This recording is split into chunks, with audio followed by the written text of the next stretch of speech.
Hi everyone, how are you children? I am Das. I hope all of you are safe. Well, today I am well pleased to talk to you through this video. Today I welcome you all to the history part. Let us discuss the first chapter in history part entitled The French Revolution. Let us learn about the French Revolution in this video. The French Revolution. First of all, what is a French Revolution? Do you know what is the French Revolution? What is a revolution? Revolution refers to a sudden change or a drastic change in political power or political organization. That means change comes overnight with violence. So, revolution means a drastic or a sudden change. Now, when does a revolution occur? Revolution occurs when the existing system becomes unbearable to people. A revolution occurs. Whenever the people suffer, ultimately that leads to violence, and that violence ultimately lead to a revolution. Now, today, let us discuss the French Revolution. French Revolution was an important revolution in the history of the world. And this French Revolution ended the monarchical system in France. It is a very important revolution because the French Revolution had changed the entire world. So many countries in the world had derived the great ideals from French Revolution. That is why the French Revolution was an important revolution in the history of the world. And it had ended the monarchical system in France. Prior to French Revolution, France was ruled by different kings and queens. It was ruled by so many kings. So people suffered a lot under monarchy. People went through so many tribulations. That is why people were unable to bear the sufferings. So the people rebelled against the kings and monarchy. So the French Revolution ended monarchical system in France. Actually, the French Revolution had some watchwords. What is the slogan of the French Revolution? The main watchwords of the French Revolution were liberty, equality, and fraternity. Dear children, these three ideals had influenced the whole world: liberty, equality, and fraternity. People in the effort times did not have liberty. There was no equality, no fraternal feelings among the people. But it was the French Revolution which had brought these ideals. So the world came to know for the first time about these great ideals: liberty, equality, and fraternity. People enjoyed liberty, people enjoyed equality, and people possessed fraternal feeling during the French Revolution, after the French Revolution. Now, freedom and equality became important ideas of the new era. And today, all the democratic countries have granted freedom and equality to its citizens. So, freedom and equality became the important ideas of the new era. All the people today are enjoying freedom and equality. But whereas in the monarchical system, only few people enjoyed the liberty. Only few people were given equality. There was no fraternity. But whereas in modern times today, irrespective of caste, color, and creed, all the people are enjoying freedom and equality. That is why freedom and equality became important ideas of the new era.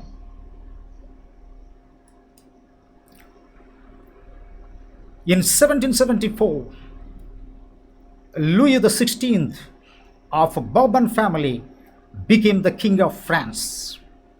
And he was married to Austrian princess Mary Antoinette. Louis XVI, when he came to power, the royal treasury was virtually empty, and he came to throne just at the age of 20 only. And he was married to Austrian princess Mary Antoinette. So he was an inefficient ruler, and his extravagant lifestyle and his inefficiency, all these led to a French Revolution. But when he came, he found the entire royal treasury was emptied, because perpetual wars, long years of wars had drained the financial resources of France, because France was engaged in perpetual wars, in continuous wars. Because of its participation in continuous wars, the financial resources of France had completely drained. So the economy was shattered. It was completely crippled. So the whole resources had been drained. So this condition was made worse when Louis the 16th helped 13 American colonies to gain independence from Britain. Louis the 16th unnecessarily took part and helped the people in the American Revolution. So he helped 13 American colonies. The American colonies were fighting against the British for freedom in those days. So it was Louis the 16th who had helped 13 American colonies to gain independence from Britain. Already the treasury was empty. The financial situation was so poor, so bad. At this juncture, he had extended financial help to America, particularly to the people who were fighting for freedom against Britain. So this condition made the economic condition of France was worse. So it added more than 1 billion livres to the debt.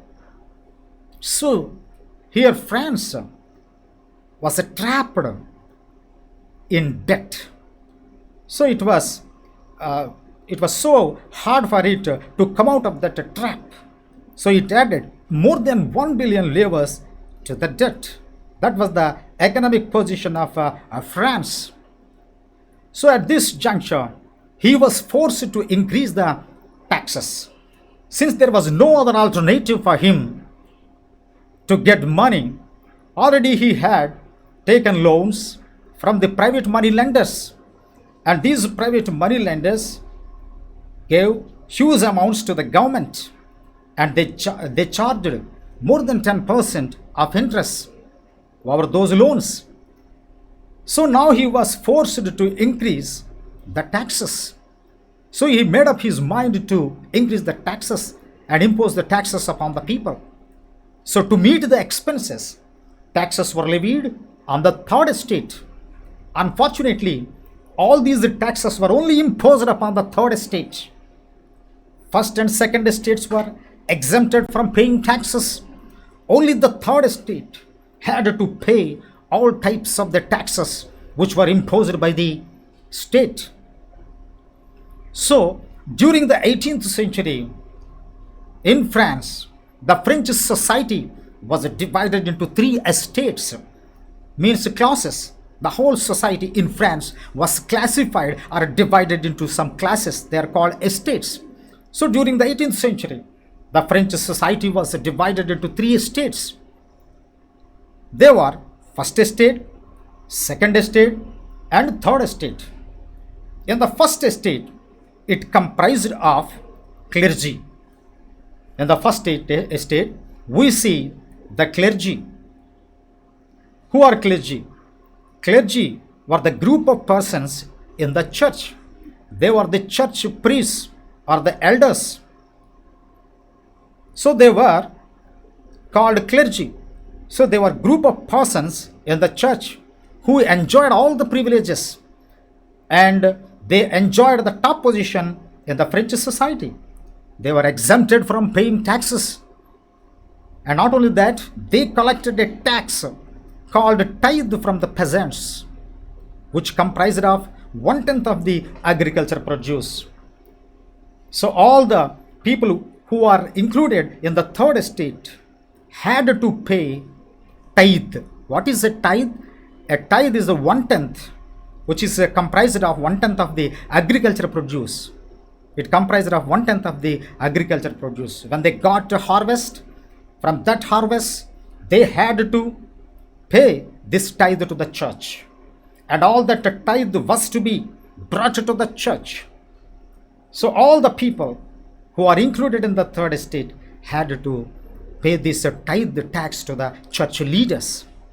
So in this way, the church leaders of the clergy got or earned a lot of money from the third estate. Next one, second estate. Second estate comprised of nobility. Nobility. Who are there in the second estate? They were called nobility. They are noble people. All the relatives of the king, friends of the king, and all the feudal lords come under this second estate or second class nobility. And they were also like a clergy, privileged social class. They are at the top like a clergies. And they also enjoyed the privilege of exemption from paying taxes. And they collected different types of taxes from third estate people, and they earned huge amount from the third estate people, and they led luxurious life. So they were the privileged social class who also enjoyed the privilege of exemption from paying taxes. That means the first estate and second estate were exempted from paying taxes. But unfortunately, only the third estate people had to pay the taxes. They were burdened with the taxes. And now, let me tell you about the third estate, my dear children. The third estate, that is the least class or a least estate or a division of this society, in French society, it consisted of businessmen, lawyers, court officials, peasants, artisans, landless laborers, etc. And this class or this estate had no privileges at all, they had no rights at all, but they had to pay direct taxes called taille. They had to pay tithes to the church leaders, and they had to pay to the state taille. Taille means it is a direct tax, and this tax also imposed upon the agriculture produce. And this was also to be paid by the third estate members. So ultimately, it was the third estate which was overburdened with the number of taxes by the state. So these are the three important estates we see in the French society. So that is why people were resented. The third estate people discontented. They were completely resented. They were not happy at all. So because of this payment of these taxes, really all were unhappy. They were not at all happy, because all the taxation was a faulty one, a faulty taxation followed by the king. That's why they were resented. During these times, the struggle started, that is struggle to survive. During 1715 and 1789, the population of France increased rapidly, and ultimately this led to subsistence crisis. Whenever the population increased enormously, ultimately this led to the subsistence crisis. That means shortage for food. There was an acute shortage of food grains in French society. When population increased enormously, it also increased the price of bread and other food grains. So people began to starve. People began to starve. no sufficient amount of food grains for them to consume. At the same time, the wages of the workers did not rise. The prices shot up, but whereas the wages of the workers did not rise. And apart from these, bad weather here, bad weather conditions hit the crops. And ultimately, whenever the bad weather conditions prevailed there and hit the crops, ultimately that reduced the harvest. So therefore, there was an acute shortage for food grains. During these times, a new middle class emerged, particularly in the 18th century. Now, let me tell you about the emergence of middle class. In the 18th century, a new social group emerged who were known as the middle class. During the 18th century, a new class was emerged that is called a middle class.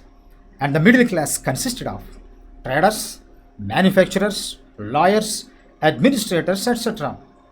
And this middle class wanted to end the privileges of nobility, the clergy and nobility. These two estates were enjoying all the rights and privileges. Now, the middle class wanted to write off, the middle class wanted to end, remove all the privileges that were enjoyed by the nobility. So, the middle class wanted to end all the privileges. And in the middle class, we see well educated people. And not only that, the great philosophers like John Locke, Rousseau, and Montesquieu had influenced the French people, my dear children. And these great thinkers, political thinkers, and philosophers wrote books through their writings, through their books and newspapers. They brought change in French society. They influenced the minds of the French people, especially liberty, equality, and fraternity. These ideals were propagated by these great philosophers.